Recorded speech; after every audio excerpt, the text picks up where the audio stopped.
تعالیٰ نے قرآن پاک میں ارشاد فرمایا وَلَن تَجِدَ لِسُنَّتِ اللَّهِ تَبْدِيلًا۔ اللہ تعالیٰ اپنے قانون کو، دستور کو، اللہ تعالیٰ اپنی عادت کو تبدیل نہیں کرتا۔ جو اللہ تعالیٰ نے قانون بنا دیا ہے، جو دستور بنا دیا ہے، اللہ تعالیٰ اس دستور کے مطابق ہی کام کرتا ہے۔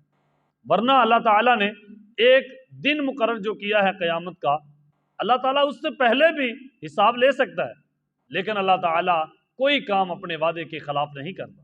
وہ طاقتور ہے، وہ چاہے تو پوری دنیا کو پہلے ہی غرق کر سکتا ہے، لیکن اللہ تعالیٰ کوئی کام اپنے وعدے کے خلاف نہیں کرتا۔ اللہ تعالیٰ چاہے سورج کو غائب کر دے، چاند کو توڑ دے، ستاروں کو بے نور کر دے قیامت سے پہلے ہی، لیکن اللہ تعالیٰ نے خود ہی اصول بنائے ہیں۔ اس لیے اللہ تعالیٰ نے فرمایا وَلَن تَجِدَ لِسُنَّتِ اللَّهِ تَبْدِيلًا۔ بے شک اللہ تعالیٰ اپنے دستور کو تبدیل نہیں کرتا، اپنے قانون کو تبدیل نہیں کرتا۔ اللہ تعالیٰ نے جو حکم پہلی قوموں کو دیے تھے، وہی حکم اللہ تعالیٰ نے ہمارے پیارے نبی صلی اللہ علیہ وسلم کی امت کو دیے۔ جو اللہ تعالیٰ نے نیک کام کرنے کا حکم پہلی قوموں کو دیا، وہی اس قوم کو بھی دیا۔ جس راستے پہ چلنے کا حکم ان کو دیا، اسی راستے پہ چلنے کا حکم ہمیں دیا۔ اگر وہ نہیں چلے، ان پر اللہ کا عذاب آیا اور ہم نہ چلے، تو کیا ہم لاڈلے نبی کی لاڈلی امت ہیں، اس لیے بخشے جائیں گے؟ کیا ابراہیم علیہ السلام اللہ کے لاڈلے نبی نہیں تھے؟ کیا ہود علیہ السلام اللہ کے پیغمبر نہیں تھے؟ نوح علیہ السلام پر اللہ تعالیٰ کو محبت نہیں تھی؟ کیا موسیٰ علیہ السلام سے اللہ کو محبت نہیں تھی؟ کیا عیسیٰ علیہ السلام کو یا عیسیٰ علیہ السلام سے اللہ تعالیٰ کو محبت نہیں تھی؟ محبت اللہ تعالیٰ سب پیغمبروں سے کرتا ہے۔ سبھی اللہ کے بندے ہیں، سبھی صالحین ہیں، سبھی نیک ہیں، سبھی اللہ کے رسول ہیں، سبھی برگزیدہ ہیں، لیکن اللہ تعالیٰ نے چنا ہے، کسی کو کلیم اللہ بنایا، کسی کو نجی اللہ بنایا، کسی کو صفی اللہ بنایا، کسی کو اللہ نے روح اللہ بنایا، اور کسی کو ذبیح اللہ بنایا، کسی کو خلیل اللہ بنایا، اور کسی کو اللہ تعالیٰ نے حبیب اللہ بنایا۔ یہ اللہ تعالیٰ نے چنے ہیں، یہ اللہ تعالیٰ نے لقب دیے ہیں، یہ اللہ تعالیٰ نے عہدے دیے ہیں، یہ اللہ تعالیٰ کی محبت کے یہ راز ہیں۔ لیکن اللہ تعالیٰ نے تمام نبیوں سے محبت کی ہے۔ جب انہوں نے اللہ سے محبت کی ہے تو اللہ تعالیٰ نے بھی ان سے محبت کی ہے۔ اس لیے دیکھیے داؤد علیہ السلام کی قوم، وہ لوگ جو مسلمان تھے، پیغمبروں کو مانتے تھے اور نبیوں کی اولاد تھے۔ بڑی بات یہ ہے کہ وہ پیغمبروں کی اولاد تھے، وہ اصحاب سبت والے لوگ، وہ بستی والے لوگ جن کو اللہ تعالیٰ نے منع فرمایا تھا کہ آپ نے ہفتے کے دن مچھلی نہیں پکڑنی۔ کیوں نہیں پکڑنی؟ اس لیے کہ ہفتے کا دن تمہاری عبادت کے لیے مقرر کر دیا ہے۔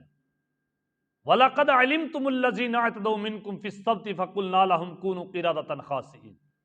لیکن انہوں نے اللہ کی نافرمانی کی، مچھلیاں پکڑی، تو اللہ تعالیٰ نے فرمایا کہ ہو جاؤ دھتکارے ہوئے بندر۔ ان کی شکلیں اللہ نے تبدیل کر دی۔ اس لیے جب اللہ تعالیٰ نے ان کو کسی چیز سے منع فرمایا ہے، وہ نہیں رکے تو اللہ کا عذاب آیا ہے۔ وہ تو کہتے تھے کہ ہم اللہ کے نبی کی لاڈلی امت ہیں، ہمیں کیا ہوگا، پیغمبر ہم میں موجود ہیں، نبی ہیں، اور ہم ان کی نسل سے ہیں۔ لیکن اللہ تعالیٰ کسی کی نسل نہیں دیکھتا، یہ یاد رکھنا۔ اگر نسل دیکھتا تو نوح علیہ السلام کا بیٹا غرق کبھی نہ ہوتا، نوح علیہ السلام کی بیوی کو اللہ سزائیں نہ دیتا، لوط علیہ السلام کی بیوی کو اللہ جہنم نہ دیتا۔ اگر اللہ نسل دیکھتا تو اللہ فرعون کی بیوی کو کبھی جنت نہ دیتا، لیکن فرعون کی بیوی جو اللہ کی فرما بردار بنی، اللہ نے فرعون کی بیوی کو جنت دے دی، لیکن نوح علیہ السلام کی بیوی کو جنت نہیں دی، لوط علیہ السلام کی بیوی کو جنت نہیں دی۔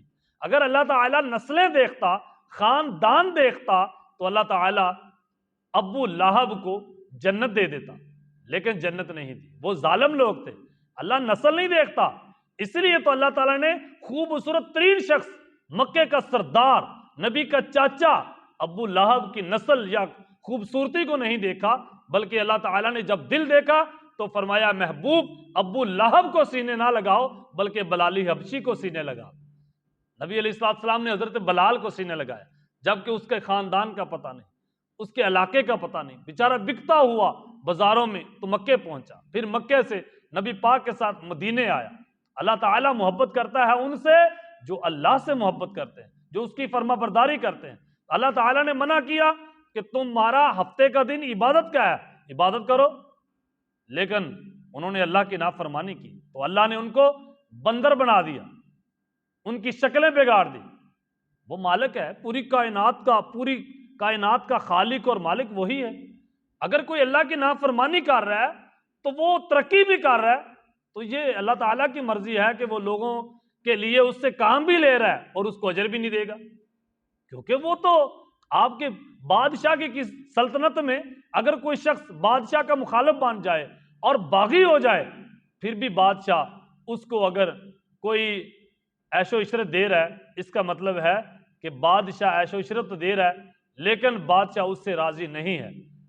جب بادشاہ نے پکڑا اسے سزا دے گا اور اس کا حق بنتا ہے، اللہ تعالیٰ کا حق بنتا ہے کہ جو اس کے باغی لوگ ہیں اللہ اس کو پکڑ کے ذلیل کر سکتا ہے، یہ اس کی مرضی ہے، جب تک چاہے اللہ اس کو ڈھیل دے سکتا ہے۔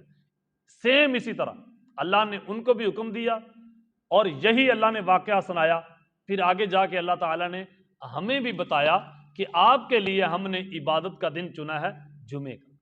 ان کا پورا دن ہم نے عبادت کے لیے مختص کر دیا تھا، لیکن آپ کو ہم اتنی ڈھیل دیتے ہیں کہ جمعے کی اذان تک آپ اپنا کاروبار چلائیے، کھولیے۔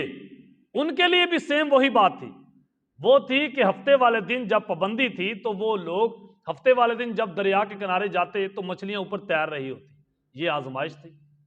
جو لوگ دکاندار ہیں یا کاروباری ہیں ان کو پتہ ہے اللہ آزمائش کیسے ڈالتا ہے کہ جمعے والے دن دکاندار کی دکان پہ جب جمعے کی اذان ہو جائے تو رش بڑھ جاتا ہے۔ سیم وہی حالت، جب کوئی باربر کی دکان ہے، نائی کی دکان ہے، تو اس پہ دیکھنا جا کے جمعے کے وقت وہ رش بڑھ جائے گا، یہ آزمائش ہے۔ آپ کا کام ہے سبھی کو دھکیلیے، ان کی نافرمانی کیجئے مگر اپنے خالق و مالک کی نافرمانی کبھی نہ کیجئے۔